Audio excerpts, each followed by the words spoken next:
গেছে, মাকে তো বিসর্জন দিতেই হবে। আর বিসর্জনের রাত্রে আমাদের খাওয়া দাওয়া থাকে, প্রত্যেক বছরই থাকে। এবার ছড়ে হচ্ছে আলু দিয়ে চিকেন কষা। এবার যারা চিকেন খাবে না তাদের জন্য নিরামিষ রান্না হবে। তো নিরামিষ রান্নাটা আমি দায়িত্ব নিয়েছি, বাড়িতে করব। সব সবজি নিয়ে চলে এসেছি। এখানে সব সবজি কাটা হয়ে গেছে, এবার ধুয়ে রান্নাটা শুরু করে দিলাম। ওখানে রান্না হচ্ছে চিকেন কষা, চাটনি, পাঁপড়, ডিম কষাটাও হবে। যারা মাংস খাবে না তাদের জন্য ডিম কষা। আলু ফুলকপিটা আমি একটু সিদ্ধ করে নিয়েছি, পনিরটা কেটে নিলাম। পনিরটা আমি একটু লাল লাল করে ভেজে নেব। প্রথমে পনিরটা ভাজলাম, তারপরে সবজিটা ভাজবো। প্রত্যেক বছরই না আমাদের এরকম জাঁকজমক করে মায়ের বিসর্জন হয়, আর খুব আনন্দ হয়। তাই আপনাদের সাথে, সকলের সাথেই আনন্দটা আমি শেয়ার করে নিলাম, আর এই রান্নাটাও আমি শেয়ার করে নিলাম। সবজি তো ভাজা হয়ে গেছে, এখানে একটা মশলা তৈরি করছি। এলাচ, দালচিনি, লবঙ্গ, টমেটো, কাঁচা লঙ্কা, আদা। যেহেতু নিরামিষ হবে, কাজু, চারুমগজ আর একটু আমি সাদা তিল দিয়েছি গ্রেভিটা হওয়ার জন্য। ভাজা হয়ে গেছে, ঠান্ডা করে একটা পেস্ট তৈরি করে নেব।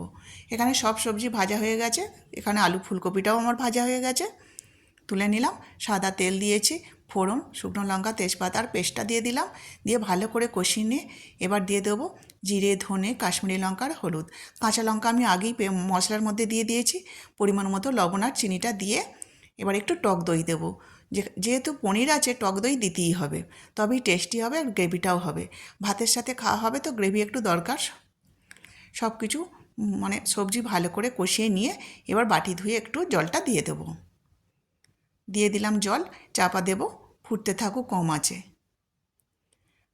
আমার রান্না প্রায় শেষের পথে।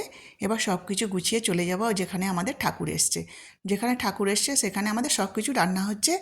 যেহেতু শনিবার ছিল, তাই আমি নিরামিষ রান্নাটা একদম সম্পূর্ণভাবে বাড়িতে করছি, কোনো রকম ঠেকাঠেকি হবে না।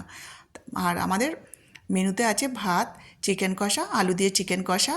যারা চিকেন খাবে না তাদের জন্য ডিম কষা, চাটনি, পাঁপড় তো আছে, তার সাথে আমাদের একটা করে গুড়ের রসগোল্লাও আছে।